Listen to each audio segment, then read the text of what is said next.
Hey guys, welcome. Hey y'all, doing another live, another random. Bear with me. Let me make sure I am live everywhere. All right, cool. So I don't mind y'all just trickling in, doing what y'all do best. Let me do one more thing. I am downstairs, not upstairs. All right, cool. Boom. All right, yeah. So, where we at with it? Okay, so welcome. Good morning. How's everybody doing? I know it's going to be you guys trickling in and out. It's all good. I'm doing my usual random lives and it's a reaction video. I'm actually going to do a couple of them.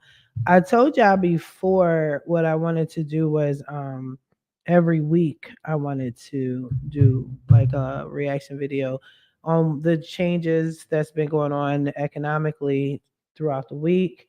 Excuse my voice, you in my hair, obviously. Y'all know I love this wig, child. Y'all know I look like somebody's auntie today. I don't care. I love this wig. But anyway, excuse my voice. It's messed up. I'm still drinking tea, trying to correct myself.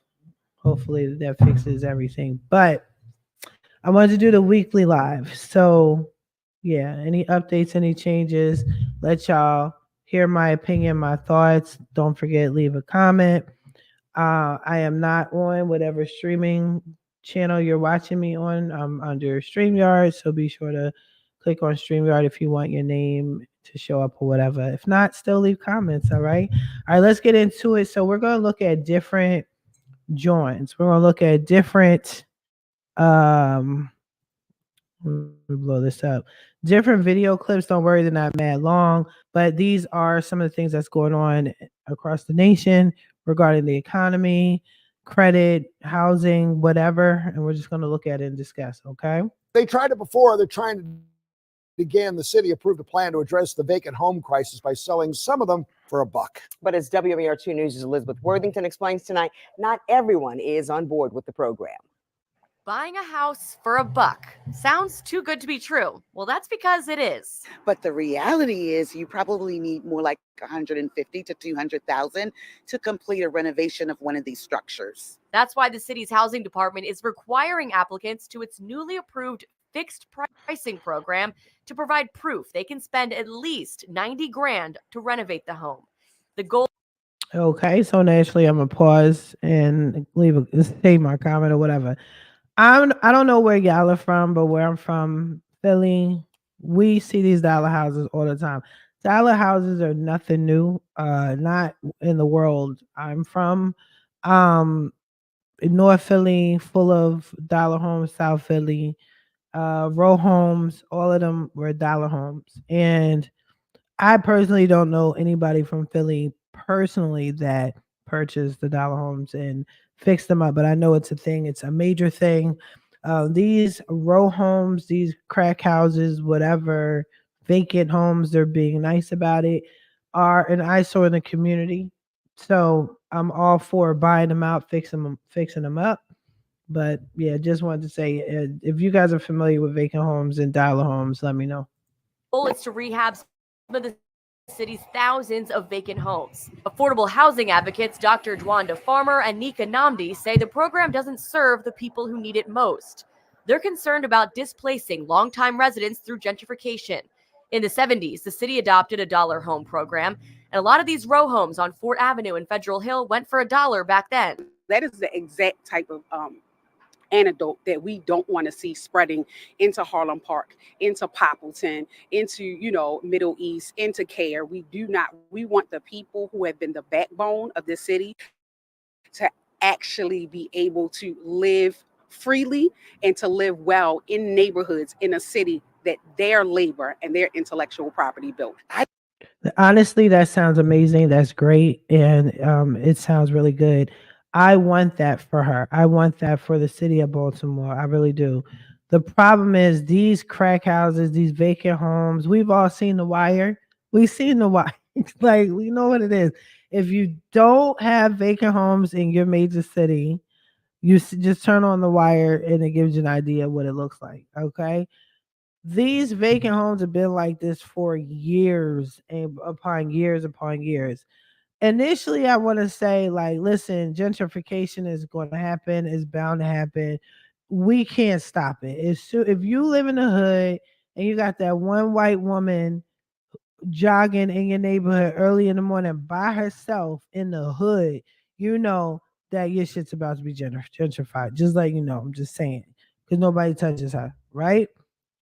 What happens is it's going to happen. We can't change it. If you want your people to own these properties, then you have to educate your people on how to go ahead and get it, right?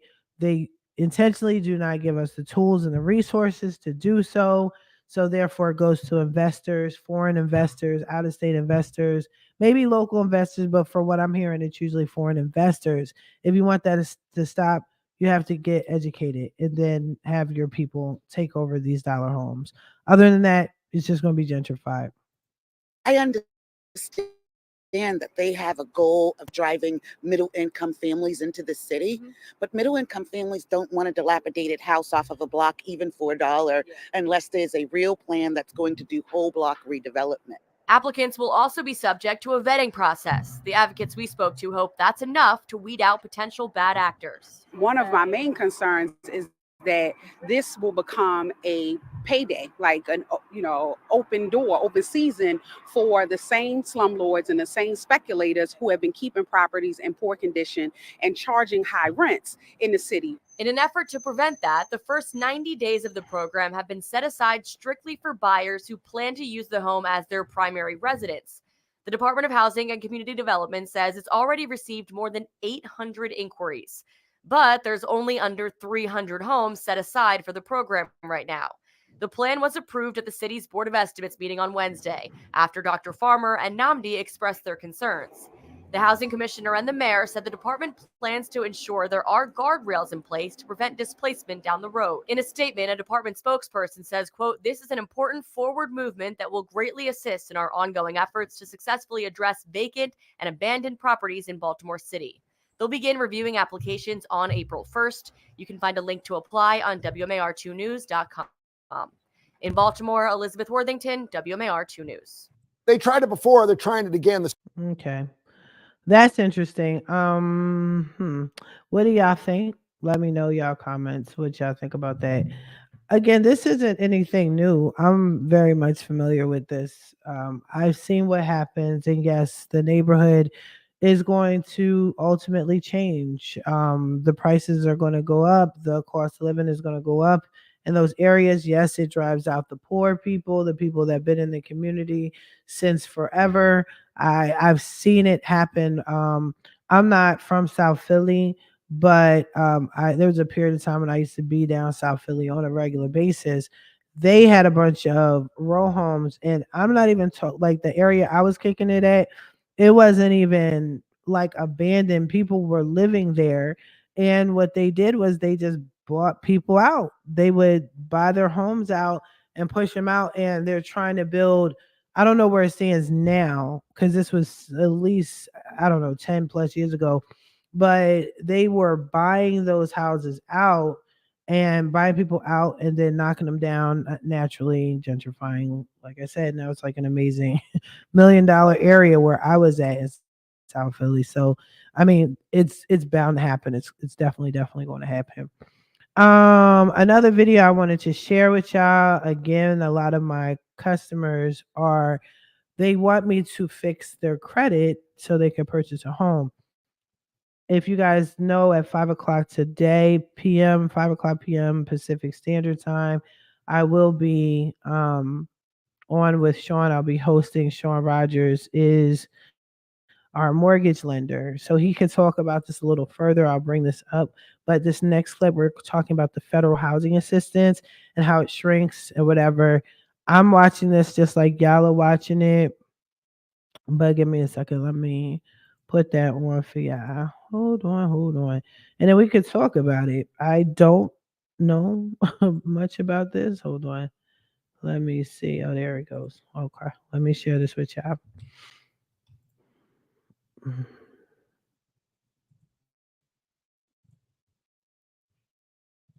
Unlike other social safety net programs that continue to expand, federal housing assistance has shrunk to its lowest level in nearly 25 years, even as homelessness and rental prices have hit historic highs.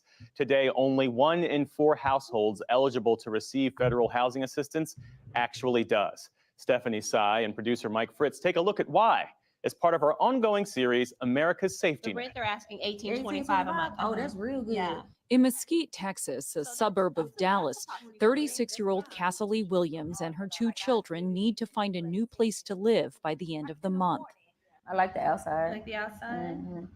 But first, she and real estate agent LaTanya Donaldson have to find a landlord willing to accept the family's Housing Choice Voucher, also known as Section 8. Housing Choice Vouchers are the federal government's largest form of rental assistance. 2.3 million American households rely on the $30 billion program. The hardest process is literally the finding process because you're going through so many different landlords. So I'm up all night long trying to find somewhere to stay. Williams got on the program in 2010, 2 years after being hit by a pickup truck on the side of a Dallas highway. I broke the first vertebrae in my neck. I broke my right shoulder. My hips were completely crushed, like literally in pieces. My pelvic was broken in 3 places. So that led to disability. Disability. Lifelong? Lifelong. There's a lot of cracks and stuff in the ceiling. Williams considered herself lucky when she first found this house in Mesquite with her voucher. I've been here 7 years. Love my landlord, love my house. But what has happened? My house has started to fall apart piece by piece. Literally every time it rains, the whole thing. And does it flood your kitchen? Yes, every single time. Now she's back to square one, competing against other renters for a limited supply of houses in Dallas's more desirable suburban neighborhoods. Along the way, she says she's faced bias from landlords. They automatically assume that you're going to, because you're on Section 8, that you're dirty or that you're almost not worthy of having a nice house because you need the help.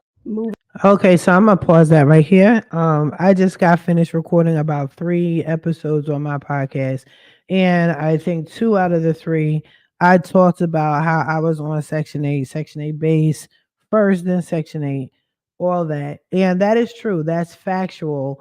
Another thing that people don't understand is when your neighborhood accepts Section 8, it lowers the value of the houses around them. So that's an issue too.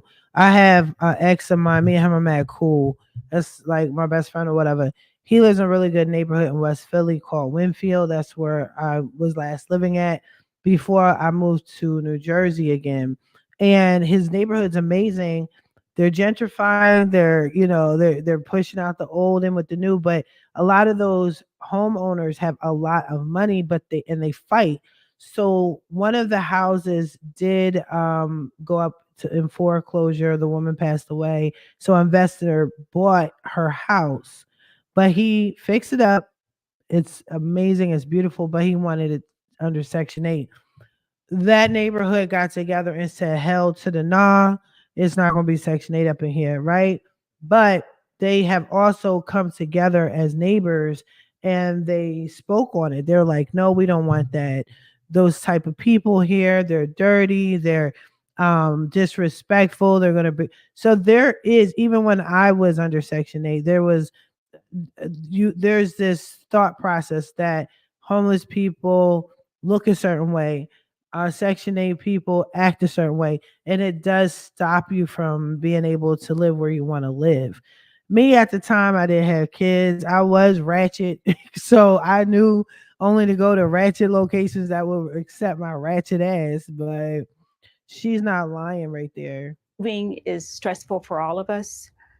Moving with a Section 8 voucher is overwhelming. Hello, this is Ann Lott. Ann Lott runs the Inclusive Communities Project, a Texas nonprofit that helps people on housing choice vouchers. She hears stories like Cassie Williams often. As a matter of fact, in the Dallas-Fort Worth Metroplex, 93% of the landlords will not take a housing choice voucher. A big reason for that, Lott says, is that in Texas, landlords can legally discriminate against prospective tenants who use voucher income for a portion of their rent. From what I understand, Black families are disproportionately affected. Approximately 85% of the families that we serve that have on the voucher program are African American. But unfortunately, what we found is that even with the voucher, the only areas that would accept Section 8 would be those high minority, high poverty areas. You're speaking in past tense. Isn't that the case now? That is still the case.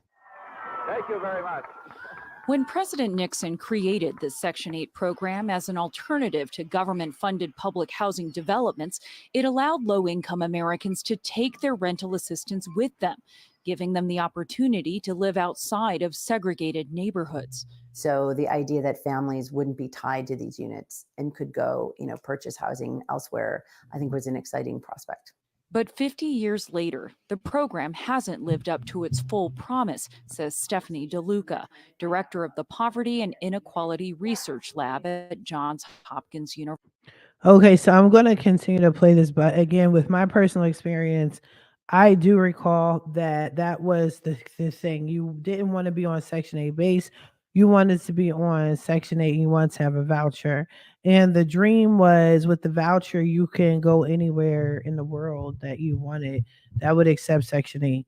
And it sounds good, right? That sounds like a great dream to have, a nice pipe dream. However, how many people do you know from the hood that got a Section 8 voucher?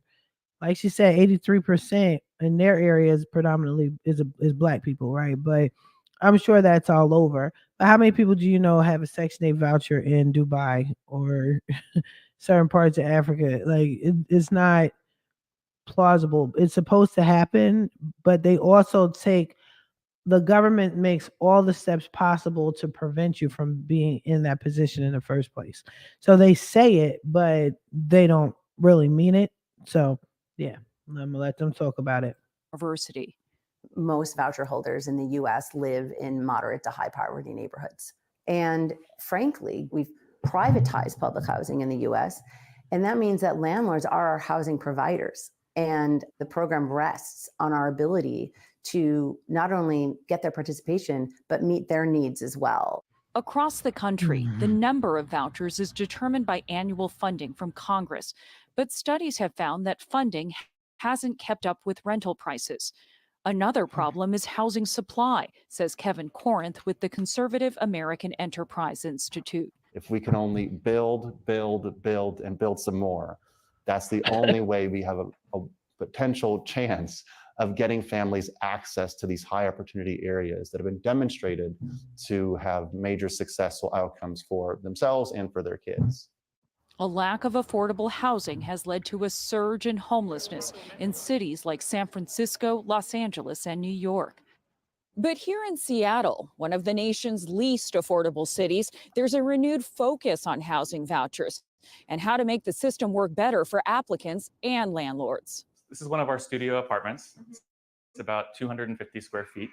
Ben Moritz is a landlord who owns about 900 affordable apartment units in the city. We've built a lot of housing, especially the kind of basic low frills housing like what you're seeing here, that is a very good fit for the voucher program. Unlike in Dallas, landlords here cannot deny applicants on the basis of their income source. And Moritz says the Seattle Housing Authority makes it easy to rent to tenants with vouchers. The downside and the risks aren't that much.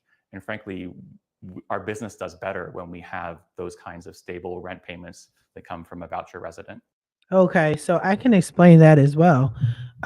He's right. The payments are stable when you, and I never heard of the Texas law. I guess every jurisdiction is different.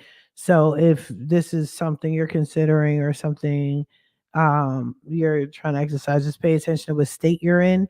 But the great thing for landlords, or even if you're an investor and you want to consider Section 8 vouchers, then you're going to be a good tenant, not an asshole. Understand that is a steady stream of income. If I'm not mistaken, Section 8 tenants do not need to pay security deposit. I could be wrong on that, but it's been so many years since I was on Section 8. I don't remember how that went, but you do get a check at the first of the month, regardless. Period. Point blank. It's a steady check. It's steady, steady, steady. So that's a good thing. Now, as far as the tenants are concerned, and them saying that it's not enough housing, my opinion is enough houses. One alternative that people might want to consider is, number one, fix your credit, right? But or fix it yourself, have fix my credit now at 50.com, fix it or whatever. But you can get those fixer up houses. There's other options besides Section 8. And you can get a loan. I'll actually bring that up to Sean tonight and ask him to discuss that with you guys to go into detail. But you could get a fixer upper and get a loan. This, I forgot the particular loan that you get, but it's not. And if anybody's watching, if you know the loan I'm talking about, just put it in the comments, because somebody might need to know that information. However, you don't need a dumb high credit score, if I'm not mistaken. I mean, I know the banks are always changing. You don't need a crazy high credit score to get it. Okay, so I'll definitely let me make sure I write that down. I'm gonna ask Sean to talk about that today, if possible, about buying a fixer upper. But we need to stop relying on the government, because they're always giving excuses why they can't do something. They're very easy to work with. They pay on time, they pay electronically, and they have a pretty good case management and dispute resolution system. Tysonia McLean with the Seattle Housing Authority says the city tries to address landlords' concerns. If a tenant falls behind on rent, they can submit a referral and get assistance with that rent amount. If the tenant decides to move out and leaves a high utility bill, they can get assistance with that.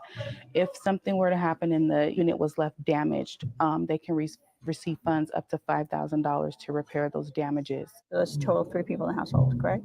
Yes. They also lend a hand to prospective tenants. McLean leads a team of housing counselors who help connect individuals with potential resources, like help with paying for moving costs, security deposits, and application fees. Of course, the main way you can always apply is through our online applications process. Since January, the Housing Authority has been holding public information sessions for people hoping to get on the waiting list for a housing choice voucher. It's been 7 years since Seattle opened that list to applicants. We get calls every day through our referral line about housing. I'm sleeping in my car, I'm sleeping in Tent City, I'm sleeping on someone's couch. Seattle is hoping to distribute 800 housing choice vouchers by the end of the year, but already 14,000 people have applied. Whether an individual or family gets one is based largely on luck, says Kevin Corinth, who believes the program should be redesigned. It's essentially a lottery. Those who are very lucky will get assistance. Everyone else gets nothing. Okay, so he's right about that as well. They're saying it like it's some new shit. This is not new. This is old as hell. This getting on Section 8, most subsidized programs, it is a lottery. That's why they have Section 8 base and replaces Section 8. That's why they have low income houses as opposed to waiting for Section 8. I know I told y'all this story. I'm not going to say a story, but I know I brought this up before.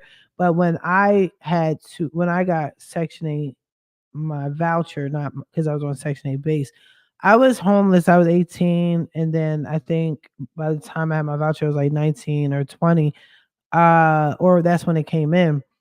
I had to go through a class. In this particular class, they were asking people how long were they waiting for their Section 8 vouchers. And this one woman said she was waiting over 20 years and finally got her Section 8 voucher. So it is a lottery. There's some people that didn't have to wait as long. There's emergency vouchers as well. So people know how to get around that. There's always ways around that. Another problem is that it discourages families from earning more. Basically, your rent effectively goes up if you earn more money, which can discourage upward mobility. But when they're talking about your rent going up and they're talking about subsidized housing or Section 8, they're talking about either paying $0, like $100, $50, $25. I knew a girl whose rent was $45, and she never paid it. Like, she was going to get evicted for $45. And some of it might be more. Like if the natural rent would have been, I don't know, $1,200, and you might have to pay $100 depending on your income. Whatever. It's not the full price. What are you gonna get? A maple bar? But for those who receive one, like 42-year-old Sarah Richardson, a housing choice voucher can be life-changing. I don't know where we would be today without the voucher. She got one from the Seattle Housing Authority in 2017. Growing up, Richardson says she battled homelessness and later drug addiction and incarceration. Having a permanent home helped her turn her life around. So when I got the news that my number came up on the wait list, I cried, I screamed. I was so excited because I knew that finally I was going to feel stable. Stability and also opportunities for her 11-year-old daughter, Jabria, that she didn't have. Their voucher afforded them a house in one of Seattle's better neighborhoods. Her 21-year-old goddaughter, Aaliyah, also lives in the home. Seattle's commitment to making the process easier was crucial. What's next? What are your greatest hopes for the future? Getting my daughter through middle school and high school. And that's like what my goal is to push and help and be the best mom that I can be. A little side note, I see that they said her goddaughter lives with her. In reality, Section 8 in low income houses do not allow you to have anybody else living in the house unless you are their sole provider. So you have to be like the guardian, or you're taking care of that person, whatever. I don't know if that's what they're telling Section 8 with the goddaughter, because the goddaughter looked like a grown ass woman that could pay bills. So I don't know. That's just me. I'm just saying, but yeah, they actually come to your house and check. At least they did back in the day with me. And a lot of times people would just, they didn't want them to know that they had other people living in the house, so they would forfeit their voucher. So yeah, I don't know what that was, because sis looked like she could have worked, but I don't know. Hey, girl. Back in Texas, Cassie Williams has the same simple dream. But when we left them, they were still sending out applications to landlords. How optimistic are you feeling about this? Honestly, I'm trying to be as positive as I possibly can, even though it's terrifying. And it's terrifying because you just don't know.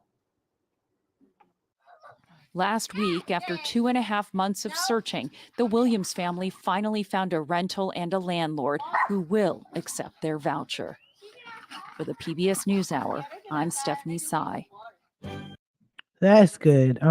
Yeah, that's good to know. So yeah, let me know y'all thoughts, what y'all think about it. Are you guys on Section 8 trying to get Section 8 low income? What about considering a fixer upper? Have you thought about that? You could, at least it's your own. It's not perfect. It's not your dream house, but it's yours. You don't have to follow anybody's rules, regulations. You don't have to show proof of anything every few months. It's just a bigger sense of freedom. You are in a freeing position as opposed to low income. But let me know what your thoughts are. So let's look at something else that I wanted to share with y'all, another reaction video. So this is in regard, now this is new to me. Not completely new, but like I'm not into electric cars or anything like that. The way my house is set up, I have a new home out here on the West Coast, and we all are equipped. All of our houses are equipped with solar panels and the electric pump. Yeah, my homie recently tried to get a electric vehicle, and he was not feeling it at all whatsoever. And the reason why I am talking about this credit wise, and I feel this affects the economy for obvious reasons, but we're going to get into it. So let me share this one with y'all. Give me a second here. All right. Okay, so let me play. The Trump campaign wasting no time going after Joe Biden's new EV rules. They say, Oh wait, that's not the one I wanted to share with y'all. Hold on. All right, this is the one. Okay, boom. Well, the Biden administration will begin phasing in new tailpipe emissions rules for passenger cars and trucks. The rule passed on Wednesday is another push by the administration to accelerate the transition to EVs and hybrids, even as drivers express some concerns about the lack of EV infrastructure. Our next guest is looking to build out that infrastructure, and we've got Terry O'Day. He's In Charge Energy CEO. Terry, it's good to talk to you today. How big of a bump do you expect to get for your business as this transition to EVs accelerates? Well, our business is already growing year over year. We're over 250% growth for the last 4 years. So this new regulation is really an opportunity to align the industry against some targets and provide some investor certainty as we seek to build out the infrastructure. We'll have some certainty to know that the vehicles will be there on the road. And Terry, in terms of maintaining some of that infrastructure, obviously people are still waiting to get, a supercharger that's close to them because, some of these level 2 chargers still taking a considerable amount of time. How should people be viewing that when it comes to the speed of repair and maintenance that also needs to come with this infrastructure change? Sure. Well, already for most people, the answer to the question, where is the closest charger, for me, is in your garage, right? So as we build out the on-road charging solutions and we build out more fleet depots and we reach more people in parking lots where they might be working, or if they're in apartments where they might park overnight, that infrastructure continues to grow. And it's really remarkable how far it's come along already. But for our company at In Charge Energy, we design, engineer, install, and maintain the charging station. So we have a team of service technicians in every state and province in North America that goes out and services these chargers so that you can rely on them being operational when you show up to charge your vehicle. On the issue of multifamily units, I keep bringing this up as somebody who drives an EV and has an apartment. It is really hard to find a place that has that kind of infrastructure in place for those who live within the apartment. And I live in California. Why has that deployment been so slow? And what needs to happen to accelerate that? Well, that is a tough one because we have both the tenant and the landlord that you have to work with to get a solution for a multifamily residency, right? So what you probably will mostly rely on until that infrastructure evolves, you'll rely on the on-road charging stations like the superchargers you mentioned, or like the existing gasoline fueling model that we have relied on for all of these years. And these chargers are getting faster and faster, and the reliability is getting better, and they're becoming more ubiquitous and throughout our cities and in connecting our cities. So you can find these chargers and you can use the vehicles just as you have with your gasoline powered vehicle, but get even better performance and lower maintenance costs. And so I have to ask, for some of these partners that you work with, what are the key selling points when someone is deciding, should I move my fleet to EVs, and I want this, a dependable source of being able to charge, but then some of the costs for some of these installations as well. How do they really balance those costs? For sure. Well, we are focused on fleets in particular. So some of our customers include UPS, FedEx, PepsiCo, Anheuser-Busch, and these companies are coming to electrification and choosing electric vehicles because it saves them money in operating their fleets. And when they save money operating their fleets, they get to pass those savings along to consumers. Again, I worry about the American consumer, your everyday person, your everyday worker. We can't afford that. Can't afford all that. Not right now. What these fleets are doing is they're making these investments now, anticipating these savings over time. And the real leaders are continuing to make these investments in their infrastructure so that they can remain competitive as this new technology evolves. Terry, what does that investment look like? To what extent have you seen an increase in that capital spend, specifically around charging stations, if you're talking about some of the biggest companies that are deploying their fleet? Yeah. Well, in the fleet market, you're seeing multi-million-dollar commitments from some of these major brands. And the leaders have made these commitments because they can see that already the cost of operating an electric vehicle is lower than the cost of a diesel or gasoline. And just as importantly, the cost of the fuel is more consistent than gasoline or diesel, which fluctuates a lot. So the consistency provides your fleet managers the opportunity to forecast their costs and to save their customers money. So each of these companies has made multi-million-dollar investments. And we also serve school districts, for example, that are very focused on saving money and getting money back into the classroom and keeping our kids healthy. So we have some of the largest school bus deployments with electric fuels in the country. And we provide those charging stations for them to keep those vehicles on the road and safe. So Terry, what does the product roadmap look like from here? As you know, the Biden administration investing more in this space, but then you look at what some of the global competition is doing, not just with installing some of these chargers, but also things like battery swapping technology. Battery swapping is a really interesting technology and opportunity, as we know that, when we talk about real estate, there's three things to think about: location, location, location, right?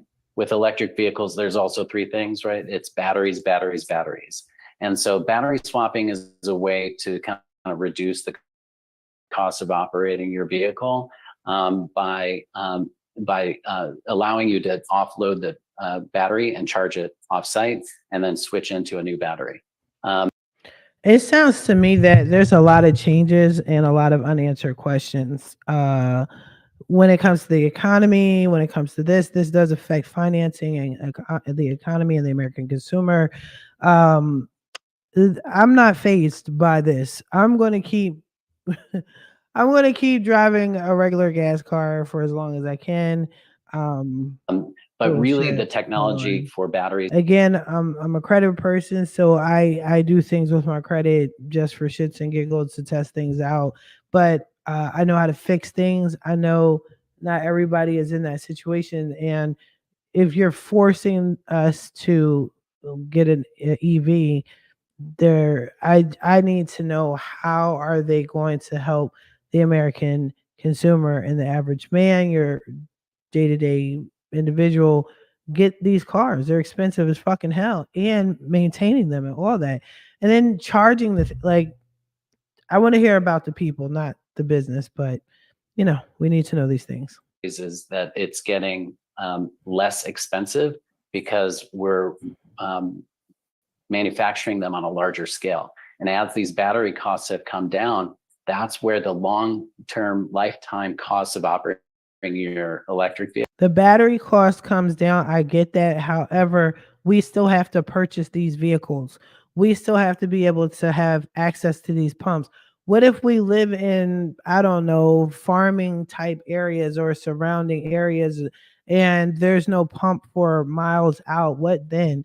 But what about the vehicle? How can some of us afford these vehicles? And then you're saying putting it in your garage. What about the electric bill? I mean, people are already struggling with that. They're not making it make sense. You're talking about the battery life. Okay, cool. I get that. That's what's up. But we first need these vehicles, right? And then we need to figure out how we're going to pay to charge these vehicles. I'm not feeling this shit at all. Vehicle are now beating diesel.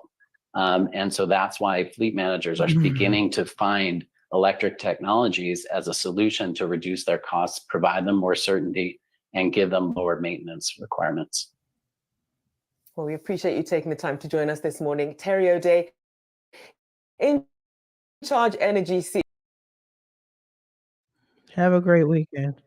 All right. So now I'm going to share this other one because I wasn't aware of this. Like some of y'all know, I do not watch the news unless it's pertaining to us, something related to the people, credit, what have you. So we're going to watch this one now. I guess it will go in a little bit more detail on the whole EV situation. I don't know. We'll see. Hopefully it helps. The Trump campaign wasting no time going after Joe Biden's new EV rules. They say, quote, Joe Biden's extreme electric vehicle mandate will force Americans to buy ultra-expensive cars that they do not want and cannot afford. That's what I'm talking about. Yo, why is it everybody hates Trump so much? I'm going to keep my opinion to myself for the sake of my viewers and whatever. But this is what I'm talking about. This is what I need to hear.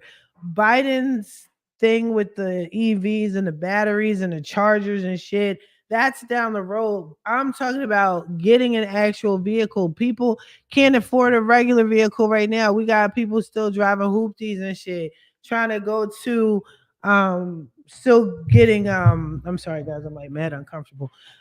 Still getting going to auctions trying to get discounted cars. Can we do that here with these electric vehicles? Can we? Probably not. While destroying the U.S. auto industry in the process. There you go. Very Somebody's short, making sharp sense. and clear, I guess. Economist Diana Furcott-Roth joins me now. Diana, great to have you on board. Look, we're being forced into EVs, whether we like it or not. We're all heading in that direction. At least that's what the government wants it wants us to. But why can't we just let the market decide? We should just let the market decide. And this rule is going to be disastrous for small businesses, for farmers who need these gasoline-powered pickups Seriously. for their jobs. It's going to raise inflation because goods and services are going to be more expensive. It's going to cause blackouts because we don't have enough electricity to be able to power all these electric cars. Well, we don't have the power. Do we have the infrastructure anywhere near where it needs to be? We do not have the infrastructure anywhere where it needs to be. You're absolutely right. And the transmission lines, the power plants, all those would be needed. And at the same time, EPA has a power plant rule that would result in many power plants closing in 2040. Because if they can't sequester 90% of their emissions by 2039, they're going to be forced to close. And it's really interesting that EPA did not mention this rule when it brought out the electric vehicle mandate yesterday. Wow. Yeah, and it's interesting too, because these vehicles are expensive. And even if you discount federal and state tax credits and other incentives, they still cost more than a traditional gas-powered vehicle of the same size and sort, if you like, or standard. But bottom line is, these are too expensive. They people just can't afford them. They're too expensive, and also some people just need the gasoline-powered pickups for their businesses because you can't stop in the middle of the day and take an hour or two to recharge. That's if you have right. a landscaping business That's or if right. you're delivering food. That's facts. That's facts. That's Somebody's exactly making right. sense. You know what? We could do this all day because I think we're on the same page, Diana. And thank you so much for coming by and talking with us. We appreciate it. I agree with Diana 1,000,000,000%. That's all I care about. That's all I care about as a credit person. That's all I care about as a consumer. I'm a consumer too, people. I fix credit, but I'm a consumer too. I'll be damned. And I'm not trying to sound old fashioned, like I can't get with the times and the changes and stuff, and I'm set in my old ways and all that. Maybe I am, maybe I'm not. I don't fucking know. But what I'm saying is, what about the rest of the world, right? The rest of the American consumer. What about that? I think it's bad. Let it, like the guy was saying, let it happen organically. Don't mandate shit. That's just my opinion.